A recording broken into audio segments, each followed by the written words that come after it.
Insecure is not doing it for me this season, y'all. I don't know what it is. I can't explain it, but this is Insecure season 5, episode 4, Faulty. Okay? If you are back from last week's episode or back from another video of mine and you have not subscribed, please go ahead and hit the subscription button down below.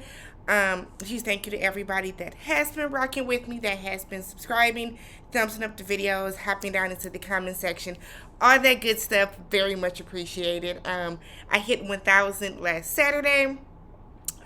So we are well on our way. Let's try to get to I don't know, let's say 2,500 next. Let's get it going, y'all. But let's get into it, cause y'all ain't here to hear me talk about that. We're here to talk Insecure. Um,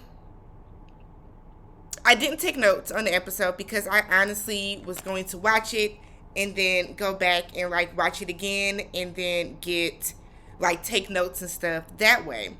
But I don't want to watch the episode again. So let's just go through it. So the episode centers around Nathan, really.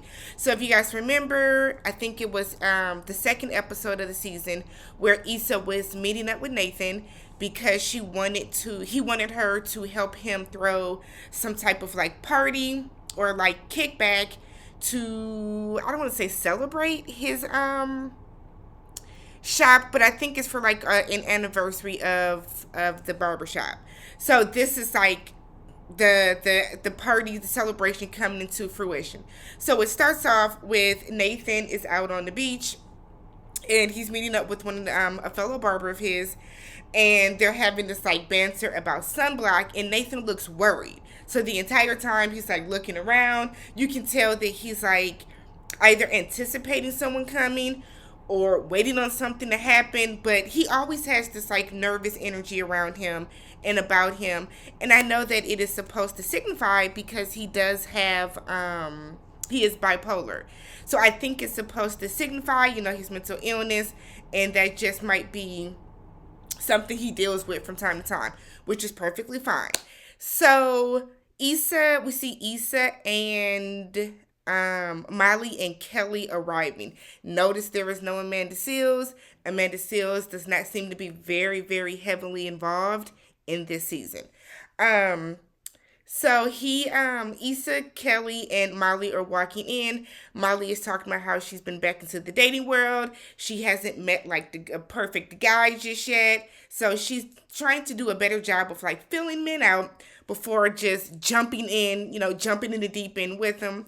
Kelly, on the other hand, whoever knows what the hell Kelly is talking about, and Issa is apprehensive about meeting up with Nathan because of what happened the last time they, got together, which, as we know, they were in bed together. They were going to have the sex, and Issa ended up crying into his mouth. And Nathan like got up and left just in the middle of the night.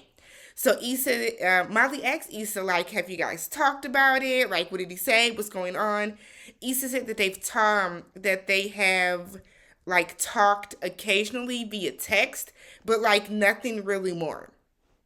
So we get there and Issa has this overly awkward moment with Nathan where she approaches him, everybody kind of speaks. Molly and Kelly go to get drinks, and Issa is left talking to Nathan, and it's like, I think it's 74 degrees, maybe 81 degrees. What you think it is? And he is just like, I need to go, yeah.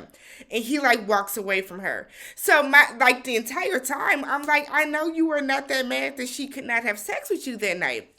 But it's like Nathan always has this weird energy about himself to me that I don't like. I like Kendrick as a person. I follow him on Instagram, but I think Nathan as a character, I don't. I don't really be feeling him like that. So nonetheless, so they're out, and Issa is just kind of like, okay. So she goes over by the bar. Kelly and Molly are making drinks. We know Kelly does not drink anymore, but she is making a drink for Issa, and she said, this is for her, girl, so you can calm down, relax, get it together. So they're talking over amongst themselves, And then some guys tell them, come on, y'all, let's go play spades. Issa, of course, doesn't know how to play, and she's asking Kelly and Molly if they will teach her. And Kelly was like, the cutoff is 16. Ain't nobody teaching your grown self how to play spades.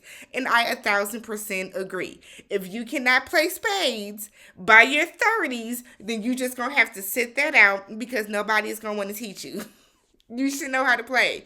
We're not at functions to teach grown adults how to play spades. You should know how to play spades.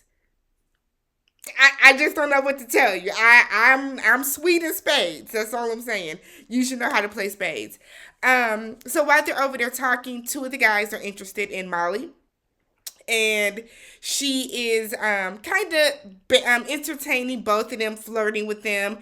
Kelly is, of course, a good wingman. So it's like they're having fun over there. You know, they're winning. Um, like, you know, Molly is like slamming the cards on the table. They're taking books, trash talk, all in good fun. Meanwhile, Issa, who is sitting to the side, is like staring at Nathan when one of the female barbers that works at his shop, like has her leg on his thigh while he's fixing her sandals. And Issa's like, I think I think they fucking. And she is like fixated on them, probably in her head visualizing them having sex together, because Issa is trying to fill the void that since Lawrence is gone, now she like wants to be in a relationship with anybody because she's fresh off her Lawrence breakup. Is it fresh? It's not fresh. She has been broken up with Lawrence for, wow, what is this, like a year later? So I feel like Issa is not over Lawrence. Let's put it that way. So Issa goes over and she's talking to, Issa goes over to the bar, and then we see Risha like calls her name, and Issa's like, "Oh, I didn't even see you." So she's forced to go stand over and talk to Nathan and Risha, and Issa's like staring at her breasts, and it's like, "Oh, okay, you look different outside your smile, girl. I didn't even recognize you." And Risha's like, "You look great." Like, she seems really nice, really sweet. She takes off her cover up. She runs out to the water. Again, Issa tries to have this awkward conversation with Nathan, but Nathan is like worried about there not being food at his event because somebody was supposed to be bringing meat to grill out at the beach. That same guy, however, brings a bunch of pizzas from Domino's, and I was like, oh, gross, Domino's. So they're all meeting up together. Nathan goes over to get the pizzas, and while they're standing out there, there's an earthquake. So Nathan drops the pizzas, and then there's an alert from like probably like a lifeguard or something that they need to clear the beach in case there is a tsunami, as you know, or in case an aftershock triggers a tsunami. So Risha's like, nope, I've already survived the tsunami. I cannot survive another one. I almost died. And Kelly is like, I almost died too. And I feel like the Kelly almost dying is going to just be a running joke this entire season. So we see Nathan like doesn't want the party to end. He's nervous about it, so he kind of tells everybody, "Yo, let's all just go meet at a bar." Shots are on the shop, and I'm thinking, y'all doing that good that you can go ahead and buy all them shots? Okay, Nathan. So the entire as they're driving, you can tell that Issa does not want to. Issa doesn't really want to go because she's very unsure of like her relationship or even her situation with Nathan at the time. He seems to kind of be blowing her off. Issa's being her usual awkward self, but you can tell that she wants to move past it, and she's just not sure where Nathan is in the process. So they're in the car. Nathan's in the car with his friends, and he's kind of telling one of the guys in the back seat, I didn't catch his name, he likes Molly. And he's like, "Can you have your girl hook me up with her girl?" And Nathan is like, "That's not my girl. She's all over the place." I said, "Oh, yeah? The audacity, Nathan. The audacity." So he's like, "She's all over the place." And then he starts to say how she invited me over just to cuddle. And, men don't like that shit. If you come over, they're expecting to, so they don't really be ready to come over and cuddle. So, and I think especially considering that Issa knows how Nathan feels about her. So it's a little awkward.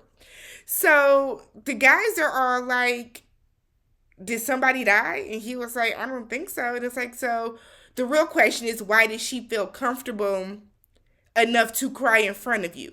And that kind of makes Nathan think. You know what I mean? I think it kind of took him out of the she trying to play me mode, and it puts him more into the, oh, okay, let's try to figure out, what is going on.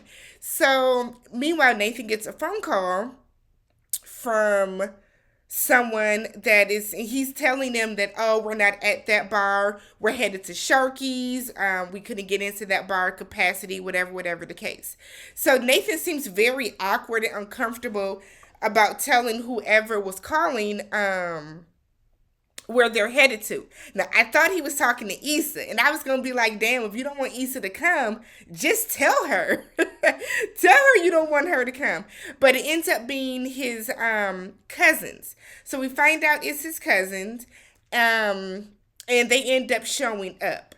So Issa and Nathan are having this conversation. And Issa really wants to know, I cannot talk today. Issa really wants to know why Nathan got up and left in the middle of the night like that. And Nathan was like, "Oh, the taco truck." And I'm like, "No, stop the bull. Get into it. Let's be an adult.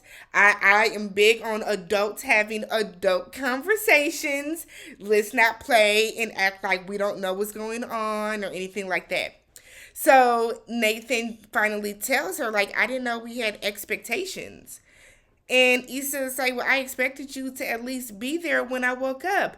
And my whole thing is like, that's not having an expectation.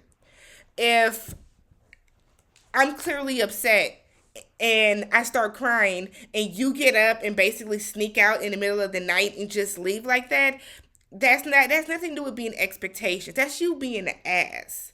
That's you being an asshole, Nathan. Like, I didn't like that at all. And I hate how he tried to, like, be roundabout about it. Just be real and say, "I didn't want to stay and cuddle with you because I really just showed up to fuck."